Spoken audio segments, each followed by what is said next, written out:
Hi friends, ഇന്നത്തെ ഈ ഒരു വീഡിയോയിൽ ഞാൻ നിങ്ങളായിട്ട് ഡിസ്കസ് ചെയ്യുന്നത് ലീഡ് ക്യാമ്പയിനിൽ ഫോം ക്രിയേറ്റ് ചെയ്യുന്നതാണ്. നമ്മളെല്ലാവരും ലീഡ് ജനറേഷൻ ക്യാമ്പയിൻസ് ചെയ്യാറുണ്ട് ഫേസ്ബുക്കിൽ. പലർക്കും ലീഡ് ജനറേഷൻ ക്യാമ്പയിൻസ് ചെയ്യാൻ വലിയ ബുദ്ധിമുട്ടില്ല. കാരണം അതിൽ ക്യാമ്പയിൻ സെറ്റ് ചെയ്യുന്നതും ആഡ് സെറ്റ് ചെയ്യുന്നതും ഒക്കെ ഓൾമോസ്റ്റ് സിമിലർ ആണ് ബാക്കിയുള്ള ക്യാമ്പയിൻസ് വെച്ചിട്ട്. പക്ഷെ പലരും സ്റ്റെക്ക് ആവുന്ന ഒരു കാര്യം എന്ന് പറഞ്ഞു കഴിഞ്ഞാൽ ഫോം ക്രിയേറ്റ് ചെയ്യുന്നതിലാണ്. ഫോം ക്രിയേറ്റ് ചെയ്യൽ വരുന്ന ഓപ്ഷൻസിൽ പലപ്പോഴും കൺഫ്യൂഷൻ അടിക്കാറുണ്ട്. പലരും എന്നെ വിളിച്ചിട്ട് ഈ ഓപ്ഷൻ എന്താണ്, ഫോമിൽ ഈ ഒരു ഓപ്ഷൻ എന്താണെന്ന് ചോദിക്കാറുണ്ട്.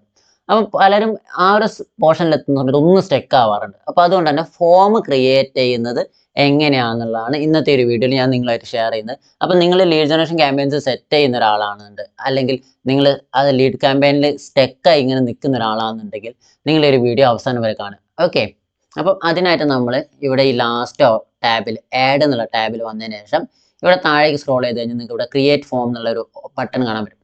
ഈ ക്രിയേറ്റ് ഫോമിൽ ക്ലിക്ക് ചെയ്ത് കഴിഞ്ഞാൽ നിങ്ങൾക്ക് ഇങ്ങനെ ഒരു പോപ്പപ്പ് വിൻഡോ ആണ് വരിക. ഇതിൽ ഫസ്റ്റ് വരുന്നത് തന്നെ ഫോമിന്റെ നെയിമാണ്. ഈ നെയിം കൊണ്ട് പ്രത്യേകിച്ച് ഒന്നും ഉദ്ദേശിക്കുന്നില്ല കേട്ടോ. നമ്മൾ ഈ ക്യാമ്പയിനും ആഡ് സെറ്റിനും ആഡിനും ഒക്കെ പേര് കൊടുക്കുന്ന പോലെ തന്നെ ഒരു പേര് കൊടുക്കുക എന്നുള്ളതേ ഉള്ളൂ. അതായത് ഇൻ ഫ്യൂച്ചറിൽ നിങ്ങൾക്ക് നോക്കിക്കഴിഞ്ഞാൽ ഈ ഒരു ക്യാമ്പയിൻ ഞാൻ ഇന്നതിന് ഉപയോഗിച്ചാലും അല്ലെങ്കിൽ ഇന്നൊരു അഡ്വർടൈസിങ്ങിന് യൂസ് ചെയ്താലൊന്ന് നിങ്ങൾക്ക് മനസ്സിലാവണം. അത്രേ അതിൻ്റെ ഉദ്ദേശമുള്ളൂ. ഇനിയിപ്പോൾ പേരൊന്നും കൊടുത്തില്ല എന്നുണ്ടെങ്കിലും പ്രശ്നമൊന്നുമില്ല.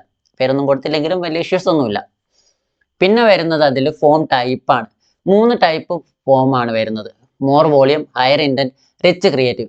മോർ വോളിയം എന്ന് പറഞ്ഞുള്ള ഓപ്ഷനിലാണ് നിങ്ങൾ സെറ്റ് ചെയ്യുന്നതെങ്കിലുള്ള പ്രശ്നം എന്ന് വെച്ചാൽ ആൾക്കാർ ചുമ്മാ ക്ലിക്ക് ചെയ്ത് നെക്സ്റ്റ് അടിച്ച് വിടും. ഓക്കെ, ഇപ്പം ചിലപ്പം ഇതിൽ കോൾ ടു ആക്ഷനിൽ ക്ലിക്ക് ചെയ്യും. കോൾ ടു ആക്ഷനിൽ ക്ലിക്ക് ചെയ്ത് ചുമ്മാ അവർ നെക്സ്റ്റ് അടിച്ച് വിടും. ഇപ്പം പല കസ്റ്റമേഴ്സും പറയുന്ന കംപ്ലൈൻറ്റ് വെച്ചാൽ ഇവരെ കസ്റ്റമേഴ്സിനെ വിളിക്കും. ഈ ലീഡ് സബ്മിറ്റ് അവരെ വിളിക്കുന്ന സമയത്ത് അയ്യോ അത് ഞാൻ അറിയാണ്ട് ക്ലിക്ക് ചെയ്ത് പോയതാ, ഞാൻ ശ്രദ്ധിച്ചില്ലായിരുന്നു, ചുമ്മാ ക്ലിക്ക് ചെയ്ത സമയത്ത് അറിയാണ്ട് വന്നു പോയതാണ്. ഇങ്ങനെയുള്ള ഒരുപാട് സാധനങ്ങൾ വരും. അപ്പം അത് നമുക്ക് ഒഴിവാക്കണം എന്നുണ്ടെങ്കിൽ ആദ്യത്തെ ഈ ഒരു ഓപ്ഷൻ ഒഴിവാക്കിയിട്ട് 2ഉം 3ഉം ഓപ്ഷൻസിൽ ഏതെങ്കിലും ഒന്ന് നമ്മൾ ചൂസ് ചെയ്യാന്നുള്ളതാണ്. ഇതിൽ രണ്ടാമത്തെ ഓപ്ഷൻ കുറച്ചും കൂടി ബെറ്റർ ആണ്. ഈ രണ്ടാമത്തെ ഓപ്ഷനിൽ എന്താണെന്ന് വെച്ച് കഴിഞ്ഞാൽ നമുക്ക് ഇവിടെ ഒരു ഓപ്ഷൻ വരുന്നുണ്ട്, റിവ്യൂ സ്ക്രീൻ എന്ന് പറഞ്ഞിട്ട്. ഈ റിവ്യൂ സ്ക്രീനിന്റെ ഗുണം എന്ന് വെച്ച് കഴിഞ്ഞാൽ ഇവിടെ ഇവർ ഫില്ല് ചെയ്ത ഡീറ്റെയിൽസ് എല്ലാം കാണിക്കും. എന്നിട്ട് അവസാനം ഇവരിത് സ്ലൈഡ് ചെയ്ത് കഴിഞ്ഞാൽ മാത്രം ഇവിടെ നിങ്ങൾക്ക് കാണാം സ്ലൈഡ് ടു സബ്മിറ്റ് എന്ന് പറഞ്ഞിട്ട് ബട്ടൺ. ഇത് വലത്തോട്ട് സ്ലൈഡ് ചെയ്ത് വിട്ടാൽ മാത്രമേ ഈ ഫോം സബ്മിറ്റ് ആവുള്ളൂ. അപ്പോൾ അവിടെ കുറച്ചും കൂടി ഒരു ഫിൽറ്ററിങ് നടക്കുന്നുണ്ട്. അല്ലെങ്കിൽ ആവശ്യമുള്ളവർ മാത്രമേ അതൊക്കെ ഓക്കെ ആണെന്ന് പറഞ്ഞിട്ട് സബ്മിറ്റ് ചെയ്യുള്ളൂ. അപ്പോൾ അവിടെ കുറച്ചും കൂടി ഫേക്ക് ലീഡ്സ് കുറയാനുള്ള ചാൻസസ് കുറവാണ്. അപ്പോൾ ഈ ഒരു ഓപ്ഷൻ നിങ്ങൾ യൂസ് ചെയ്യുന്നത് നല്ലതായിരിക്കും. പിന്നെ ഇതിൽ വരുന്നൊരു കാര്യം എന്ന് പറഞ്ഞു കഴിഞ്ഞാൽ നിങ്ങളിപ്പം ഫസ്റ്റ് ഫോം ടൈപ്പ് സെലക്ട് ചെയ്തു, അതിനുശേഷം അടുത്ത വരുന്ന ഇൻട്രോ ആണ്. അതായത് നമ്മൾ ഈ കോൾ ടു ആക്ഷനിൽ ക്ലിക്ക് ചെയ്യുന്ന ഒരുത്തൻ ഫോം വരുന്ന സമയത്ത് ഫസ്റ്റ് കാണേണ്ടത് എന്തൊക്കെയാണ്. ഓക്കെ, അതിൽ ഫസ്റ്റ് വരുന്ന നമ്മളിവിടെ പറഞ്ഞൊരു ബാക്ക്ഗ്രൗണ്ട് ഇമേജ് അല്ലെങ്കിൽ ഈ ഇതിനൊരു ക്രിയേറ്റീവ് കൊടുക്കാൻ, ഒരു കവർ ഇമേജ് കൊടുക്കുക എന്നുള്ളതാണ്. ഓക്കെ, ഇവിടെ നിങ്ങൾക്ക് 2 രീതിയിൽ ഈ കവർ അല്ലെങ്കിൽ ഈ ബാക്ക്ഗ്രൗണ്ട് സെറ്റ് ചെയ്യാൻ പറ്റും. ഒന്നാമത്തെന്ന് പറഞ്ഞു കഴിഞ്ഞാൽ നിങ്ങളെ ആഡിൽ നിങ്ങൾ യൂസ് ചെയ്ത അതേ ഇമേജ് തന്നെ നിങ്ങൾക്ക് യൂസ് ചെയ്യാൻ പറ്റും. രണ്ടാമത്തെന്ന് പറഞ്ഞു കഴിഞ്ഞാൽ നിങ്ങൾക്കൊരു ഇമേജ് അപ്ലോഡ് ചെയ്ത് കൊടുക്കാൻ പറ്റും. അപ്ലോഡ് ചെയ്യുന്ന സമയത്ത് നിങ്ങൾ ശ്രദ്ധിക്കേണ്ട ഒരു കാര്യം, ഇവിടെ ഈ പറയുന്ന റെസൊല്യൂഷൻ ശ്രദ്ധിക്കുക. 1200x628 പിക്സൽ ആയിരിക്കണം നിങ്ങളത് സെറ്റ് ചെയ്യേണ്ടത്. ഓക്കെ, ആ സെറ്റ് ചെയ്ത ഇമേജ് നിങ്ങൾക്ക് ഇവിടെ അപ്ലോഡ് ഇമേജ് എന്നുള്ള ബട്ടണിൽ ക്ലിക്ക് ചെയ്തുകൊണ്ട് നിങ്ങൾക്ക് അപ്ലോഡ് ചെയ്ത് കൊടുക്കാം. അതിനുശേഷം നിങ്ങൾക്ക് ഇവിടെ ഒരു ഹെഡ്ലൈൻ, ഇവിടെ വരുന്ന ഈ ഒരു ഹെഡ്ലൈൻ എന്താണ് ഈ ആഡ് അല്ലെങ്കിൽ എന്തിനെ കുറിച്ചാണെന്നുള്ള ഒരു ഹെഡ്ലൈൻ നിങ്ങൾക്ക് കൊടുക്കാൻ പറ്റും. ഓക്കെ, ഹെഡ്ലൈൻ കൊടുത്തതിന് ശേഷം നിങ്ങൾക്ക് ഇവിടെ ഒരു പാരഗ്രാഫ് ആയിട്ട് ഡിസ്ക്രിപ്ഷൻ കൊടുക്കാം. പാരഗ്രാഫ് ആയിട്ടും കൊടുക്കാം, അല്ലെങ്കിൽ ലിസ്റ്റ് ചെയ്ത് പോയിന്റ് ആയിട്ടും നിങ്ങൾക്ക് കൊടുക്കാൻ പറ്റും. ഓക്കെ, ഈ 2 രീതിയിൽ നിങ്ങൾക്ക് ഡിസ്ക്രിപ്ഷൻ ഇവിടെ സെറ്റ് ചെയ്യാൻ പറ്റും. നിങ്ങളെ ആഡ് റിലേറ്റഡ് ആയിട്ടുള്ള ഒരു ഡിസ്ക്രിപ്ഷൻ കൊടുക്കാൻ പറ്റും. അതിനുശേഷം വരുന്ന ഇവിടെ ക്വസ്റ്റ്യൻസ് ആണ്. നിങ്ങൾക്ക് എന്തൊക്കെ ഡാറ്റയാണ് അവരുടെ അടുത്ത് കളക്ട് ചെയ്യേണ്ടതെന്നുള്ളത്. ഇപ്പം ഇമെയിൽ, നെയിം, ഇങ്ങനെ നിങ്ങൾക്ക് എന്തൊക്കെ കോൺടാക്ട് നമ്പർ ആണെന്നുണ്ടെങ്കിൽ, ഇപ്പം കോൺടാക്ട് നമ്പർ കൂടി വേണമെന്നുണ്ടെങ്കിൽ ഇവിടെ ആഡ് കാറ്റഗറി എന്നുള്ളതിൽ ക്ലിക്ക് ചെയ്തതിനു ശേഷം ഇവിടെ ഫോൺ നമ്പർ എന്നുള്ളത് സെലക്ട് ചെയ്യാൻ നിങ്ങൾക്ക് ഫോൺ നമ്പറായി. പിന്നെ ഇതിൻ്റെ ഓർഡർ വേണമെന്നുണ്ടെങ്കിൽ നിങ്ങൾക്ക് അങ്ങോട്ടും ഇങ്ങോട്ടും മാറ്റട്ടോ. ഈ ഒരു ഡോട്ടിൽ ക്ലിക്ക് വെച്ച് മൗസ് കൊണ്ട് വെച്ച് കഴിഞ്ഞാൽ ഇവിടെ ഇതേപോലെ ഒരു പ്ലസ് സിമ്പിൾ ആവും. അതിൽ ക്ലിക്ക് ചെയ്ത് പിടിച്ചിട്ട് നിങ്ങൾക്ക് ഇങ്ങനെ ഡ്രാഗ് ചെയ്ത് അതിൻ്റെ എന്ത് ചെയ്യാൻ പറ്റും, പൊസിഷൻ അല്ലെങ്കിൽ ഓർഡർ ചേഞ്ച് ചെയ്യാൻ പറ്റും. ഓക്കെ, ഇത് മാത്രമല്ല ഇതിൽ വേറെയും ഓപ്ഷൻസ് ഉണ്ട് കേട്ടോ. സ്ട്രീറ്റ് അഡ്രസ്സ്, സിറ്റി, സ്റ്റേറ്റ്, നിങ്ങൾക്ക് എന്ത് ഡാറ്റാസ് ആണോ വേണ്ടത് അത് നിങ്ങൾക്ക് ഇവിടുന്ന് കളക്ട് ചെയ്യാൻ പറ്റും. ഇത് കളക്ട് ചെയ്യുന്നതിന് ഒപ്പം തന്നെ നിങ്ങൾ ഈ ഒരു സാധനം കൂടി ഇവിടെ സെറ്റ് ചെയ്യണം. അതായത് ഈ കളക്ട് ചെയ്യുന്ന ഇൻഫർമേഷൻ നിങ്ങൾ എന്തിനാണ് യൂസ് ചെയ്യുന്നത്, അല്ലെങ്കിൽ let people know how to inform they give you will be used or shared. അതായത് നിങ്ങൾ എങ്ങനെയാണ് യൂസ് ചെയ്യാൻ പോകുന്നത് അവരുടെ ഡാറ്റ, അല്ലെങ്കിൽ നിങ്ങൾ എങ്ങനെയാണ് ഷെയർ ചെയ്യാൻ പോകുന്നത് എന്നുള്ളത്. അപ്പം അതിൽ നമ്മൾ എന്താണ് കൊടുക്കേണ്ടതെന്നുള്ളത് ഇവർ തന്നെ കുറച്ച് എക്സാമ്പിൾസ് കൊടുക്കുന്നുണ്ട്. അപ്പോൾ ഈ എക്സാമ്പിൾസ് എല്ലാം ക്ലിക്ക് ചെയ്ത് കഴിഞ്ഞാൽ നിങ്ങൾക്ക് ഇങ്ങനെ ഒരു വിൻഡോ ആയിരിക്കും വരിക. ഇതിൽ ഏതെങ്കിലും ഒന്ന് നിങ്ങൾക്ക് ചൂസ് ചെയ്യാൻ പറ്റും. അല്ലെങ്കിൽ നിങ്ങൾക്ക് ഏകദേശം നിങ്ങൾക്ക് ഒരു ഐഡിയ കിട്ടാൻ വേണ്ടിയിട്ടാണ് ഇവർ എക്സാമ്പിൾസ് തരുന്നത്. ഒന്നുകിൽ ഈ എക്സാമ്പിൾസിൽ ഉള്ളത് തന്നെ നിങ്ങൾക്ക് കൊടുക്കാൻ പറ്റും, അല്ലെങ്കിൽ നിങ്ങൾക്ക് ഇത് നോക്കിയിട്ട് നിങ്ങളൊരു ഐഡിയക്ക് അനുസരിച്ച് കൊടുക്കാം. ഇപ്പം ഞാനിവിടെ എന്താ പറയുക, ഇതിലൊരു ഓപ്ഷൻ സെലക്ട് ആണ്. ഇപ്പോൾ ഈ ഒരു ഓപ്ഷൻ കൊടുക്കണം, we will use your information to contact you about our event. ഇത്രയും കൊടുത്താൽ മതി. ഇവൻറ്റ്സ്, അതായത് നമ്മളെ ഈ ഇവൻറ്റ് റിലേറ്റഡ് ആയിട്ടുള്ള ഇൻഫർമേഷൻസ് നിങ്ങളെ അറിയിക്കാൻ വേണ്ടി, കോൺടാക്ട് ചെയ്യാൻ വേണ്ടിയിട്ടാണ് നമ്മൾ ഈ ഒരു ഡാറ്റ കളക്ട് ചെയ്യുന്നത്. ഓക്കെ, ഞാനത് ഇവിടെ ജസ്റ്റ് പേസ്റ്റ് ചെയ്തു. ഓക്കെ, ഇത്രയേ ഉള്ളൂ. ഓക്കെ, ഇതിനുശേഷം പ്രൈവസി പോളിസി എന്നുള്ളൊരു ഓപ്ഷൻ ആണ്. പ്രൈവസി പോളിസിയിൽ ഇവിടെ ലിങ്ക് കൊടുക്കേണ്ട എന്താണെന്ന് പലരും വിളിച്ച് ചോദിക്കാറുണ്ട്. നമ്മളെ വെബ്സൈറ്റ് തന്നെ കൊടുക്കണോ, വെബ്സൈറ്റ് കൊടുത്തില്ലെങ്കിൽ പ്രശ്നമുണ്ടോ? അങ്ങനെയൊന്നുമില്ല. നിങ്ങൾക്ക് വെബ്സൈറ്റ് ഉണ്ടെങ്കിൽ വെബ്സൈറ്റിൻ്റെ ലിങ്ക് കൊടുക്കാം. ഇൻ കേസ് ഇല്ല എന്നുണ്ടെങ്കിൽ നിങ്ങളെ ഫേസ്ബുക്ക് പേജിൻ്റെ ലിങ്ക് കൊടുത്താലും മതി. അതിനുശേഷം ഇവിടെ അതിനൊരു ടെക്സ്റ്റും കൂടി കൊടുക്കുക. ഓക്കെ, ലിങ്ക് എന്നോ അല്ലെങ്കിൽ പ്രൈവസി പോളിസി എന്നോ എന്തെങ്കിലും പറഞ്ഞൊരു ടെക്സ്റ്റും കൂടി അതിന് കൊടുക്കുക. ഓക്കെ, പിന്നെ ഇതിൽ റിവ്യൂ സ്ക്രീനാണ് വരുന്നത്. റിവ്യൂ സ്ക്രീനിൽ നിങ്ങൾ പ്രത്യേകിച്ച് ഒന്നും ചെയ്യാനില്ല, നിങ്ങൾക്ക് അത് ജസ്റ്റ് അങ്ങനെ ഒരു ഓപ്ഷൻ അവിടെ വരുന്നു എന്ന് മാത്രമേ ഉള്ളൂ.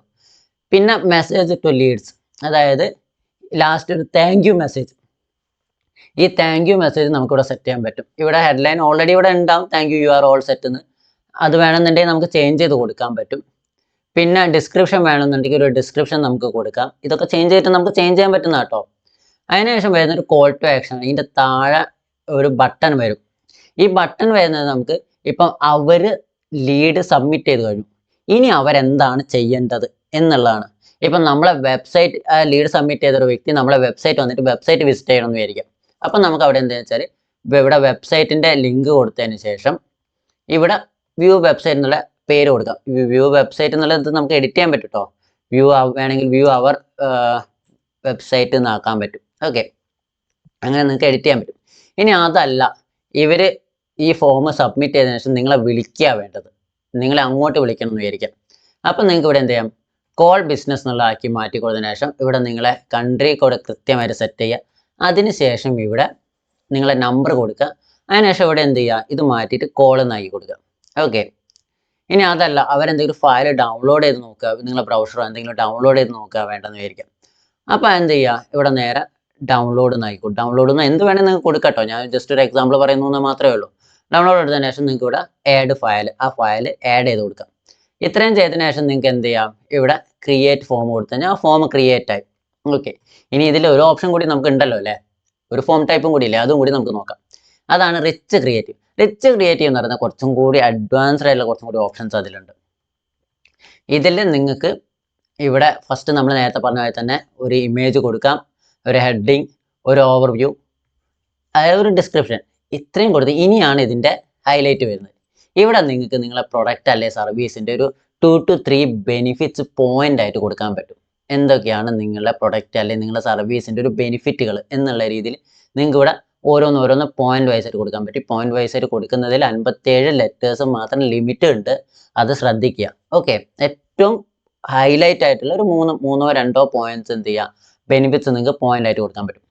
ഇതിനുശേഷം ഇവിടെ കുറച്ച് ഓപ്ഷണൽ ആയിട്ടുള്ള കാര്യങ്ങൾ പറയുന്നുണ്ട്. അതിൽ ഒന്നാമത്താണ് ഹൗ ഇറ്റ് വർക്ക്സ്.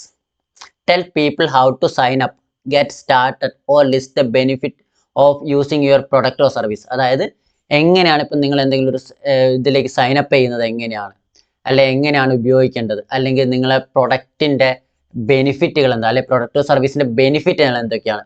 അപ്പോൾ ഇത് എനേബിൾ ചെയ്ത് കൊടുത്തിട്ട് നിങ്ങൾക്ക് ഇവിടെ എന്ത് ചെയ്യാൻ പറ്റും, അതിങ്ങനെ ഓരോ സ്റ്റെപ്പായിട്ട് ആഡ് ചെയ്ത് പോകാൻ പറ്റും. ഇതേപോലെ സ്റ്റെപ്പ് 1 ഇന്ന കാര്യം ചെയ്യണം, സ്റ്റെപ്പ് 2 ഇന്ന കാര്യം ചെയ്യണം എന്നുള്ള രീതിയിൽ. അത് ഹൗ ഇറ്റ് വർക്ക് കൊടുക്കാം, ഹൗ ഗെറ്റ് സ്റ്റാർട്ടഡ് കൊടുക്കാൻ പറ്റും. പിന്നെ അതുപോലെ തന്നെ മോർ അബൌട്ട് അസ് കൊടുക്കാൻ പറ്റും, അല്ലെങ്കിൽ ഹൗ വി ആർ ഡിഫറെൻറ്റ് കൊടുക്കാൻ പറ്റും, അല്ലെങ്കിൽ ഹൈലൈറ്റ്സ് കൊടുക്കാൻ പറ്റും. ഇങ്ങനെയുള്ള ഓരോ കാര്യങ്ങൾ നിങ്ങൾക്ക് ഇതിൽ ഏതാണോ നിങ്ങൾക്ക് ഒരു ആപ്റ്റായിട്ട് തോന്നുന്ന ആ സാധനങ്ങൾ നിങ്ങൾക്ക് കൊടുക്കാൻ പറ്റും. ഓക്കെ, അതിനുശേഷം വരുന്നൊരു രസകരമായിട്ടുള്ള സാധനമാണ് പ്രൊഡക്ട്സ് എന്ന് പറഞ്ഞിട്ട്. നിങ്ങളെ പ്രൊഡക്റ്റ് അല്ലെങ്കിൽ നിങ്ങളെ സർവീസസുകൾ നിങ്ങൾക്ക് എന്ത് ചെയ്യാൻ പറ്റും, ഇവിടെ ഇതേപോലെ കരോസലായിട്ട് സെറ്റ് ചെയ്യാൻ പറ്റും. അതുപോലെ പ്രൊഡക്ട്സ് കൊടുക്കാം, നിങ്ങളെ സർവീസസ് കൊടുക്കാം, അല്ലെങ്കിൽ ഏറ്റവും നിങ്ങളെ ബെസ്റ്റ് സെല്ലർ പ്രൊഡക്ട്സ് കൊടുക്കാൻ പറ്റും, നിങ്ങളെ പ്ലാനുകൾ കൊടുക്കാൻ പറ്റും, നിങ്ങളെ കോഴ്സസ് സെറ്റ് ചെയ്യാൻ പറ്റും, അല്ലെങ്കിൽ നിങ്ങളെ പ്രോഗ്രാംസിൻ്റെ എന്ത് കൊടുക്കാൻ പറ്റും, ഇമേജസ് അല്ലെങ്കിൽ ടൈറ്റിലും ഡിസ്ക്രിപ്ഷനും കൊടുക്കാൻ പറ്റും. ഈ രീതിയിൽ നിങ്ങൾക്ക് ചൂസ് ചെയ്തിട്ട് ഇവിടെ കൊടുക്കാൻ പറ്റും. ഓക്കെ, ക്ലിയർ ആയെന്ന് വിശ്വസിക്കുന്നു. ഇതിപ്പോൾ ഓരോന്നിനും നിങ്ങൾക്ക് ഇതേമാതിരി ഇമേജ് സെറ്റ് ചെയ്യാം, അതിൻ്റെ ഡിസ്ക്രിപ്ഷൻ സെറ്റ് ചെയ്യാം, ടൈറ്റിൽ സെറ്റ് ചെയ്യാം, അതുപോലെ തന്നെ അതിൻ്റെ ബെനിഫിറ്റുകൾ ഒരു 3 ബെനിഫിറ്റുകൾ കൊടുക്കാം. ഈ രീതിയിൽ നിങ്ങൾക്ക് സെറ്റ് ചെയ്ത് വെക്കാൻ പറ്റും. ഓക്കെ, അപ്പോൾ ഇതിൻ്റെ ഒരു ഗുണം എന്ന് വെച്ചാൽ നിങ്ങൾ ആ ഒരു കോൾ ടു ആക്ഷനിൽ ക്ലിക്ക് ചെയ്ത് ആ ഫോമിലേക്ക് വരുന്ന ഫ്രണ്ട് പേജ് തന്നെ, അതായത് ഫോമിൻ്റെ ഇൻട്രോ സെക്ഷനിൽ തന്നെ ആൾക്കാർക്ക് നിങ്ങളെ കംപ്ലീറ്റ് ഒരു പിക്ചർ കിട്ടുകയാണ്. നിങ്ങളെ കംപ്ലീറ്റ് ഡീറ്റെയിൽസ് കിട്ടി, എങ്ങനെ എന്താണെന്നുള്ളത് കിട്ടി, നിങ്ങളെ പ്രൊഡക്റ്റോ സർവീസ് ആണെങ്കിൽ അതിൻ്റെ ഡീറ്റെയിൽസ് കിട്ടി. പിന്നെ ഇവിടെ നിങ്ങൾക്ക് വേണമെങ്കിൽ റിവ്യൂസ് ആഡ് ചെയ്യാം. നിങ്ങളെ കസ്റ്റമേഴ്സിൻ്റെ, എക്സിസ്റ്റിംഗ് കസ്റ്റമേഴ്സിൻ്റെ റിവ്യൂ, അവരുടെ ഫോട്ടോവും അവരെ പേര്, അവരൊരു എന്താ പറയുക ഡിസ്ക്രിപ്ഷൻ, അവരെന്താണ് പറഞ്ഞത് എന്നുള്ളത് നിങ്ങൾക്ക് ഇവിടെ കൊടുത്തിട്ട് അതും ഇതേപോലെ ഒരു കലോസലായിട്ട് നിങ്ങൾക്ക് സെറ്റ് ചെയ്യാൻ പറ്റും. ഓക്കെ, അതായത് 2 to 5 കാർഡ്സ് നിങ്ങൾക്ക് ആഡ് ചെയ്യാൻ പറ്റും. Okay, clear. ഇനി ലാസ്റ്റ് വരുന്നത് ഒരു ഇൻസെൻറ്റീവ്സ് എന്നുള്ളൊരു ഓപ്ഷനാണ്. അതായത് നിങ്ങൾക്ക് ഇപ്പം എന്തെങ്കിലും ഒരു ഫ്രീ ട്രയലോ അല്ലെങ്കിൽ ഫ്രീ കൺസൾട്ടേഷനോ അങ്ങനെ എന്തെങ്കിലും ഒരു സാധനം നിങ്ങൾ ഓഫർ ചെയ്യുന്നുണ്ടെങ്കിൽ ആ ഒരു സാധനം നിങ്ങൾക്ക് ഇവിടെ സെറ്റ് ചെയ്ത് വെക്കാൻ പറ്റും. ഓക്കെ, അപ്പോൾ ഇതാണല്ലേ ഈ ഒരു രീതിയിൽ ഫ്രണ്ട് പേജിൽ തന്നെ നിങ്ങൾക്ക് ഇത്രയും അവർക്ക് നിങ്ങളെ പ്രൊഡക്ട്സിനെ കുറിച്ചുള്ള ഡീറ്റെയിൽസ് കിട്ടി, അല്ലെങ്കിൽ നിങ്ങളെ സർവീസിനെ കുറിച്ചുള്ള ഡീറ്റെയിൽസ് കിട്ടി, നിങ്ങളെ കസ്റ്റമേഴ്സിൻ്റെ റിവ്യൂസ് ഇവിടെ കാണാൻ പറ്റുന്നുണ്ട്. അതുപോലെ തന്നെ എങ്ങനെ അത് ഉപയോഗിക്കേണ്ടത്, അല്ലെങ്കിൽ അതിൻ്റെ ഒരു സ്റ്റെപ്പ് ബൈ സ്റ്റെപ്പ് പ്രൊസീജിയേഴ്സ് എന്തൊക്കെയാണെന്നുള്ളത് കിട്ടി. അപ്പോൾ ഈ രീതിയിൽ നിങ്ങൾക്ക് ഫ്രണ്ട് പേജിൽ തന്നെ ഒരു അലൈൻ ചെയ്ത് സെറ്റ് ചെയ്ത് വെക്കാൻ പറ്റും. ഓക്കെ, അപ്പോൾ കുറച്ചും കൂടി അവിടെ ഒരു എന്താ പറയുക കൺവേർഷൻ ചാൻസസ് കൂടുതലാണ് അവിടെ. പിന്നെ ഇതിൽ വരുന്ന ക്വസ്റ്റ്യൻസിൽ വരുന്ന ഒരു സാധനം എന്ന് പറഞ്ഞു കഴിഞ്ഞാൽ നിങ്ങൾക്ക് ഇത് ഫിൽറ്ററിങ്ങിന് വരുന്ന ഒരു ഓപ്ഷൻ ആട്ടോ. ഇത് എപ്പോഴും ഉപയോഗിക്കണമെന്നില്ല, പക്ഷെ നിങ്ങൾക്ക് ഇത് ഉപയോഗിച്ചാൽ കുറച്ചും കൂടി നല്ലതായിരിക്കും. ഇപ്പോൾ ഇവിടെ ഒരു കണ്ടീഷൻ ലോജിക് എന്ന് പറഞ്ഞിട്ടൊരു ഓപ്ഷൻ വരുന്നുണ്ട്. ഈ കണ്ടീഷൻ ലോജിക്കിൽ നിങ്ങൾക്ക് ഇവിടെ എന്ത് ചെയ്യാന്ന് വെച്ച് കഴിഞ്ഞാൽ മൾട്ടിപ്പിൾ ചോയ്സ് എന്നുള്ളൊരു ഓപ്ഷൻ ഉണ്ട്. ഈ മൾട്ടിപ്പിൾ ചോയ്സിൽ ഇപ്പം നിങ്ങളിപ്പം ഫോർ എക്സാമ്പിൾ നിങ്ങളിപ്പോൾ ഒരു കോഴ്സ് സെല് ചെയ്യാം. ഓക്കെ, എന്തെങ്കിലും ഒരു കോഴ്സ്, ഒരു ബിസിനസ് കോച്ചിങ് അല്ലെങ്കിൽ ഒരു ഡിജിറ്റൽ മാർക്കറ്റിംഗ് കോഴ്സ് തന്നെ ആയിക്കോട്ടെ, ഡിജിറ്റൽ മാർക്കറ്റിംഗ് കോഴ്സ്. അപ്പം നിങ്ങൾക്ക് ഇവിടെ ചോദിക്കാം, നിങ്ങൾ ഇപ്പം തന്നെ ചേരാൻ ഉദ്ദേശിക്കുന്നുണ്ടോ അതോ കുറച്ച് കഴിഞ്ഞിട്ടാണോ ചേരാൻ ഉദ്ദേശിക്കുന്നത്? യെസ് എന്ന് കൊടുക്കുകയാണെന്നുണ്ടെങ്കിൽ എന്ത് വേണം? ഫോം സബ്മിറ്റ് ചെയ്യാൻ പറ്റണം. ഇനി അതല്ല നോ എന്ന് ചൂസ് ചെയ്ത് കഴിഞ്ഞാൽ ഫോം ക്ലോസ് ചെയ്യണം. ഓക്കെ, അതായത് ഇപ്പം ചേരാൻ അല്ലെങ്കിൽ ഇപ്പം പർച്ചേസ് ചെയ്യാൻ നിൽക്കുന്ന ഒരു കസ്റ്റമർ ആണെങ്കിൽ അവർക്ക് ഫോം സബ്മിറ്റ് ചെയ്യാൻ പറ്റണം. അതല്ല എന്നുണ്ടെങ്കിൽ അവർക്ക് ഫോം സബ്മിറ്റ് ചെയ്യാൻ പറ്റാതെ ക്ലോസ് ചെയ്തൊരു താങ്ക് യു പറയുക. ഓക്കെ, ഈ രീതിയിൽ നിങ്ങൾക്ക് എന്ത് ചെയ്യാൻ പറ്റും? ജസ്റ്റ് സെറ്റ് ചെയ്യാൻ പറ്റും. അപ്പോൾ കുറച്ചും കൂടി ഒരു ഫിൽറ്ററിങ് അവിടെ നടക്കുന്നുണ്ട്. ബാക്കിയെല്ലാം സെയിം ആണ്, ഒരു ഡിഫറൻസും ഇല്ല. ഓക്കെ, അതായത് നമ്മളിവിടെ സെറ്റ് ഈ സെക്കൻഡ് ഓപ്ഷൻ പറഞ്ഞല്ലോ, ഹയർ ഇൻറ്റൻറ്റുമായിട്ട് വേറെ ഒരു രീതിയിലെ വ്യത്യാസമില്ല. ഈ ഇൻട്രോ സെക്ഷനിലുള്ള ഈ ഒരു കുറച്ച് അഡീഷണൽ ഓപ്ഷൻസ് ഉണ്ട് എന്നുള്ളത് കവിഞ്ഞ് വേറെ മാറ്റങ്ങളൊന്നുമില്ല. അതിൽ ഒറ്റ കാര്യം കൂടി ഉള്ളത് എന്താണെന്ന് വെച്ച് കഴിഞ്ഞാൽ ഇവിടെ ഹയർ ഇൻറ്റൻറ്റിൽ നമുക്ക് റിവ്യൂ ചെയ്യാനുള്ള ഒരു ഓപ്ഷൻ ഉണ്ട്, മറ്റതിൽ റിവ്യൂ ചെയ്യാനുള്ള ഓപ്ഷൻ ഇല്ല എന്നുള്ളത്. അതായത് നേരത്തെ പറഞ്ഞ പോലെ മോർ വോളിയത്തിലും റിച്ച് ക്രിയേറ്റീവിലും റിവ്യൂ എന്നുള്ളൊരു ഓപ്ഷൻ ഇല്ല, ഹയർ ഇൻറ്റൻറ്റിൽ മാത്രമേ റിവ്യൂ എന്നുള്ളൊരു ഓപ്ഷൻ ഉള്ളൂ. അപ്പോൾ ഇത്രയും നിങ്ങൾ സെറ്റ് ചെയ്ത് കഴിഞ്ഞാൽ ഇതിൽ നിങ്ങൾക്ക് പറ്റുന്ന ഓപ്ഷൻ, നിങ്ങൾക്ക് ഏറ്റവും ആപ്റ്റായിട്ട് തോന്നുന്ന ഓപ്ഷൻ നിങ്ങൾക്ക് സെലക്ട് ചെയ്യാം. സെലക്ട് ചെയ്തതിനു ശേഷം നിങ്ങൾക്ക് ഇവിടെ ക്രിയേറ്റ് ഫോം എന്നുള്ളത് കൊടുത്ത് നിങ്ങൾക്ക് ക്രിയേറ്റ് ചെയ്യാം. ഓക്കെ, പിന്നെ ഇതിൽ നിങ്ങൾ സെറ്റിങ്സിൽ ഒരു കാര്യം കൂടി ശ്രദ്ധിക്കണം. ഇവിടെ ഷെയറിംഗ് എന്നുള്ളൊരു 2 ഓപ്ഷൻ വരുന്നുണ്ട്, റെസ്ട്രിക്റ്റഡും ഓപ്പണും. പലപ്പോഴും ഇത് ഡിഫോൾട്ടായി റെസ്ട്രിക്റ്റ് തന്നെയായിരിക്കും. ഇതെന്താ വ്യത്യാസം? റെസ്ട്രിക്റ്റ് എന്ന് പറഞ്ഞു കൊടുത്തു കഴിഞ്ഞാൽ ആൾക്കാർക്ക് നമ്മളെ ആഡ് കണ്ടിട്ട് അതിൽ ക്ലിക്ക് ചെയ്ത് കഴിഞ്ഞാൽ മാത്രമേ അത് സബ്മിറ്റ് ചെയ്യാൻ പറ്റുള്ളൂ. ഓക്കെ, അത് നമ്മളെ ടാർഗറ്റ് ഓഡിയൻസ് ആഡ് കണ്ട് അതിൽ കോൾ ടു ആക്ഷനിൽ ക്ലിക്ക് ചെയ്ത് സബ്മിറ്റ് ചെയ്യാൻ പറ്റും. പക്ഷെ നമ്മൾ ഓപ്പൺ ആയിട്ട് കൊടുക്കുന്ന സമയത്ത് അത് ആ ലീഡ് ഫോമിനെ ഷെയർ ചെയ്യാനും ആ ഷെയർ ചെയ്ത് ആർക്കാണോ കിട്ടുന്നത് അവർക്കും സബ്മിറ്റ് ചെയ്യാൻ പറ്റും. ഓക്കെ, അങ്ങനെ വരുന്ന സമയത്ത് എന്താ പ്രശ്നം പറ്റുമെന്ന് വെച്ച് കഴിഞ്ഞാൽ പലപ്പോഴും ലീഡിൻ്റെ ക്വാളിറ്റീസ് നഷ്ടപ്പെടും. പലയിടത്തും പല രീതിയിലേക്കും പല ഗ്രൂപ്പിലേക്കും ഇതിലേക്കൊക്കെ ഷെയർ ചെയ്ത് പോയിട്ട് നമ്മളെ പൈസ ചുമ്മാ നഷ്ടം വരും. ഓക്കെ, അപ്പോൾ അതുകൊണ്ട് ഇതും എപ്പോഴും റെസ്ട്രിക്റ്റഡ് ആണ് എന്നുള്ളത് ഉറപ്പ് വരുത്തുക. ഓക്കെ, അപ്പോൾ ഇത്രയും കാര്യങ്ങളാണ് നമ്മളൊരു ഫോം റിലേറ്റഡ് ആയിട്ട് വരുന്നത്. അപ്പോൾ ഇന്ന് ഈ പറഞ്ഞ കാര്യങ്ങളെല്ലാം നിങ്ങൾക്ക് ക്ലിയർ ആയി വിശ്വസിക്കുന്നു. വീഡിയോ ഇഷ്ടപ്പെട്ടാൽ തീർച്ചയായും ലൈക്ക് ചെയ്യുക, നിങ്ങളെ കമൻറ്റ് ചെയ്യുക, ഷെയർ ചെയ്യുക. അപ്പോൾ എൻ്റെ ചാനൽ ഇതുവരെ സബ്സ്ക്രൈബ് ചെയ്തില്ലെങ്കിൽ സബ്സ്ക്രൈബ് ചെയ്യുക. Thank you.